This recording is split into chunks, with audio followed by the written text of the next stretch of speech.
Hello and welcome to our webinar on conversion tracking with analytics, brought to you by Bundaberg and North Burnett Tourism and the Tourism Tribe. Hello, my name is Lynn Hocking and I am a digital coach with the Tourism Tribe. During this talk we're going to cover off the 3 key and free tracking tools available to you to measure the success of your business. We'll talk a little bit about Google Analytics. We will cover off Facebook.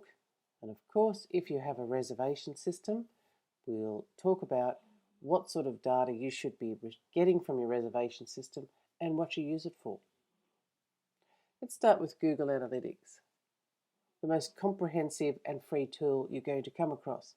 This is going to give us a whole lot of information about where in the world our customers are coming from, some of their behaviour, as in what time of the day they're looking on your internet. That could tell you what time of the day, what day of the week they like to purchase your product. Are they looking on their smartphone, a tablet, or their laptop? And what browsers are they using? Is it Google? Is it Bing? Is it Yahoo? If you were placing advertisements in an AdWord campaign, you'd want to know which browsers they were using, because that's where you would place your ads. Your Facebook insights are very important too. The behaviour of a customer in a social media environment could be different to that of a customer on your actual website. So we use Facebook insights to find out their age, their gender, what interests them, what time of the day and day of the week are they actually on Facebook looking for information about your product, and their reactions to posts. Are they simply clicking like? Are they writing a comment? Or are they sharing it? This also gives us a measurement of the type of posts that encourage them to share with their friends, therefore spreading the information about our product even further. And finally, the reservation system you use now behind your Book Now button. There is a whole host of information we need from that to determine our pricing through our yield management strategy, staffing levels, when we should offer specials, when we should have minimum night stays.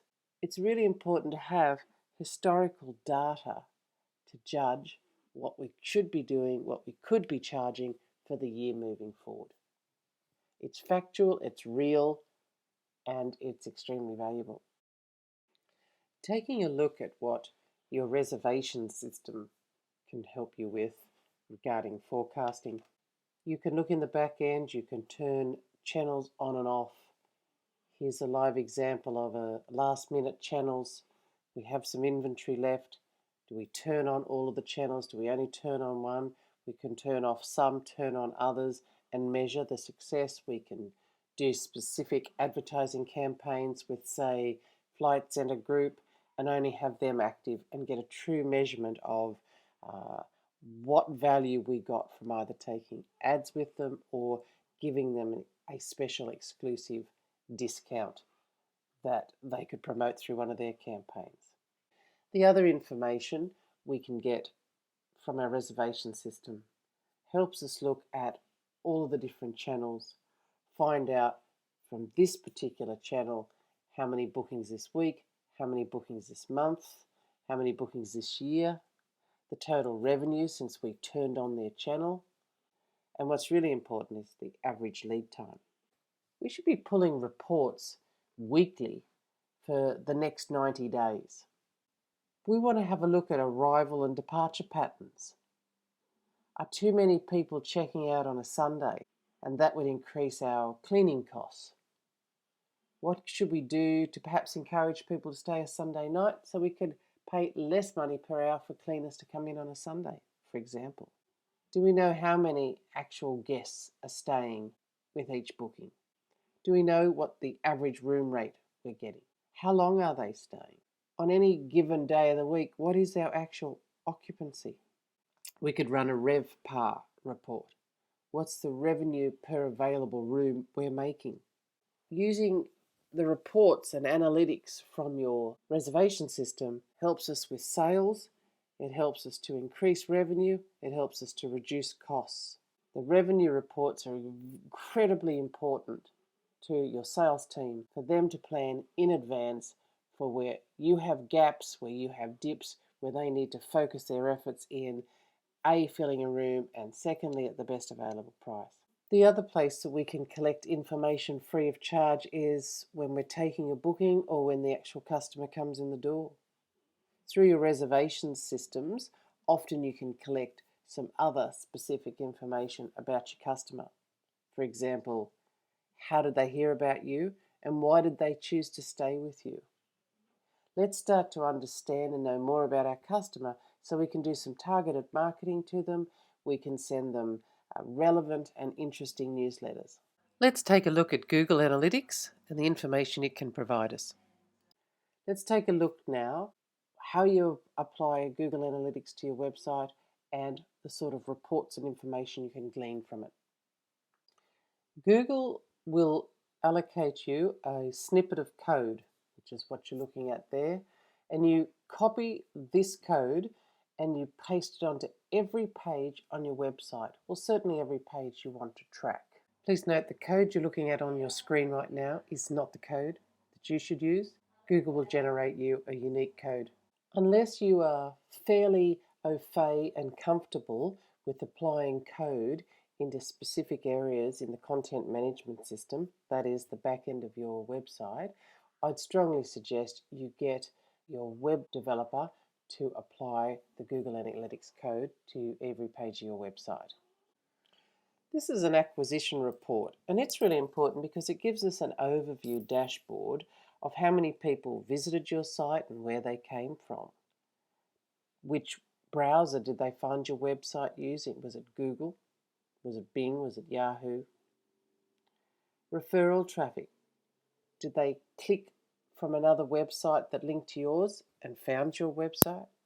Was it direct traffic? They actually typed in your URL and came directly to your site? Was it because of a campaign that you were involved with? Did you do a Facebook campaign or a Google AdWords campaign that was specifically driving people to your website? Measurement is really crucial so that we can go and fix pages that are wrong. We can make educated decisions on where we place our marketing dollars. One of the other things you'll see on this particular report is the bounce rate. I'd like to spend a little bit of time on that right now. The bounce rate or exit rate tell us a lot about the performance of a specific page on our website. It lets us know which page on our website is not performing well. The bounce rate measures the percentage of visitors who land on a single web page and then have left without visiting another page. For a visitor to be measured in the bounce rate, they must have come to your website, only looked at one page, and then left your website immediately. I'm often asked, what's an acceptable bounce rate? That's a really hard thing to answer because it depends on your product and it depends on your type of website. However, generally speaking, if you've got a bounce rate between 26 and 40%, it's considered excellent.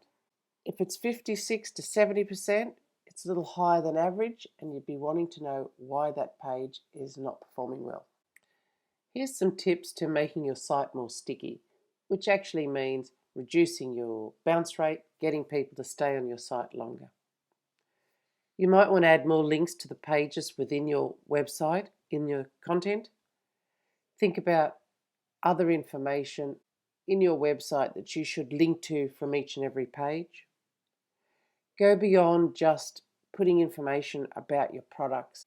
Perhaps it's more than just information and salesy talk about your product. Is there a way of having a product manual or a how-to guide on your product, on your destination, that may be of interest to people who are considering your product, not necessarily well and truly down the sales funnel to make a purchase? If there are really important links throughout your website, like to a booking button or a shopping cart, make it easy for people to find and embed it in the sidebar, depending on the type of website you've got, either in the sidebar or in the header of your website. So it's on each and every page, no matter where they land on your website. The other thing is to simply improve your content. It might mean that there's an issue with you not providing your site visitors with information they want. Is it too lengthy? Is it not exciting? Could you use bullet points? Could you use highlighted text in bold? It's proven that one of the ways to make your site the most sticky is to have video. It's engaging, it tells a big story, and it makes them stay on your site longer. Last but not least, even if you can't keep your visitors on your website, you can do your best to ensure they look for information about you somewhere else. So give them links through to your social media sites, links to your newsletters, or any other online information you have, like an availability calendar, or perhaps to a blog that you write. Here's another report that you can get from Google Analytics, and this is what devices people are using to look at your website.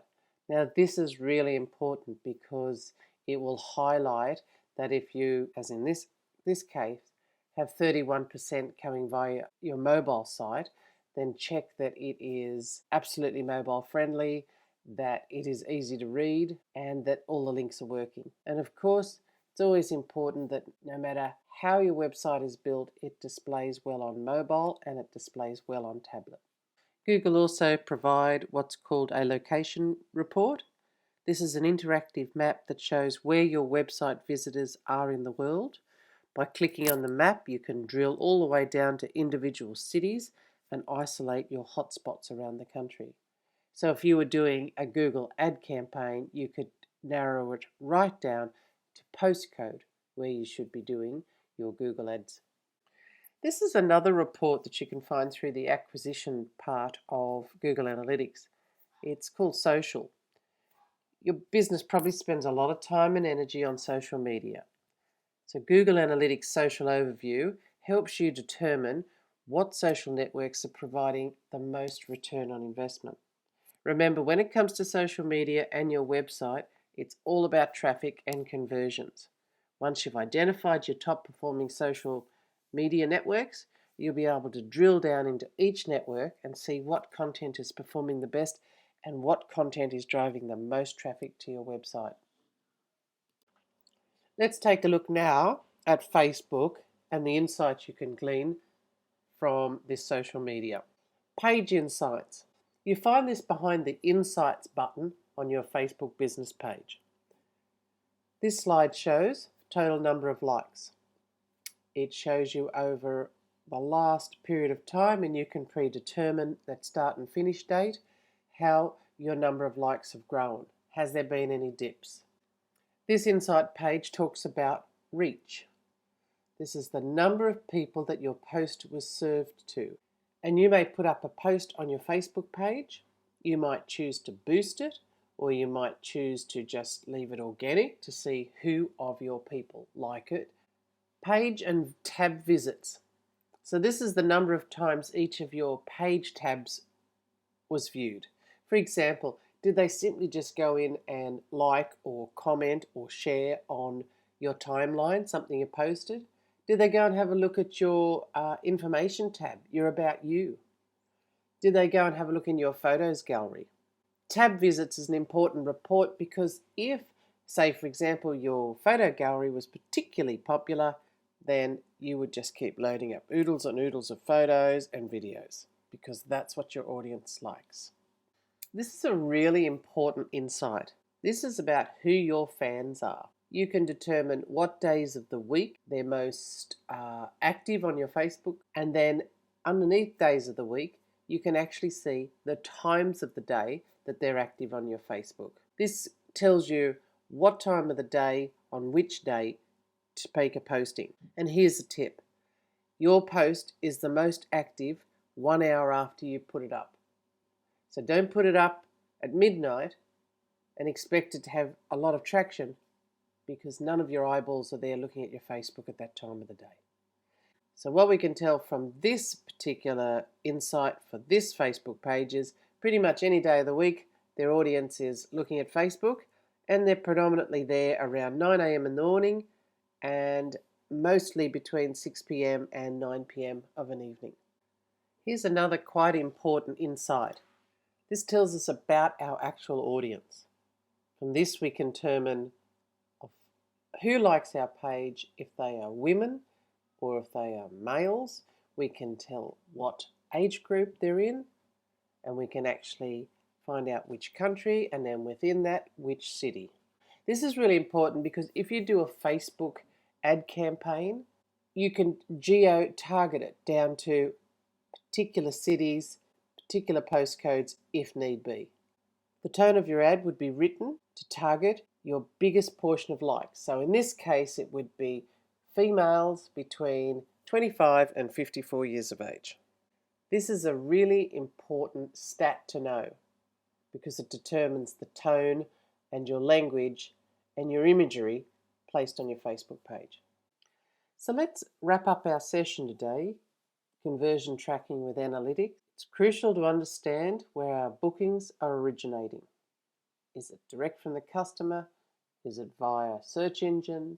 Is it via social media? Is it via an ad campaign you recently commissioned? Using measurement tools helps us understand where to direct our marketing resources. It helps us understand what happened in the past so we can predict the future regarding rates, staffing, and best available use occupancy-wise of our inventory. Understanding our audience. What is it about them that we can learn to help us build a stronger relationship and increase sales? Using a meld of Google Analytics, Facebook Insights, and our reservation system software, we can understand holistically of where our website traffic is coming from and how we can target them better. Poor measurement is simply bad business. Thank you for taking the time to sit through the webinar with me. My name is Lynn Hocking, and good luck with your business.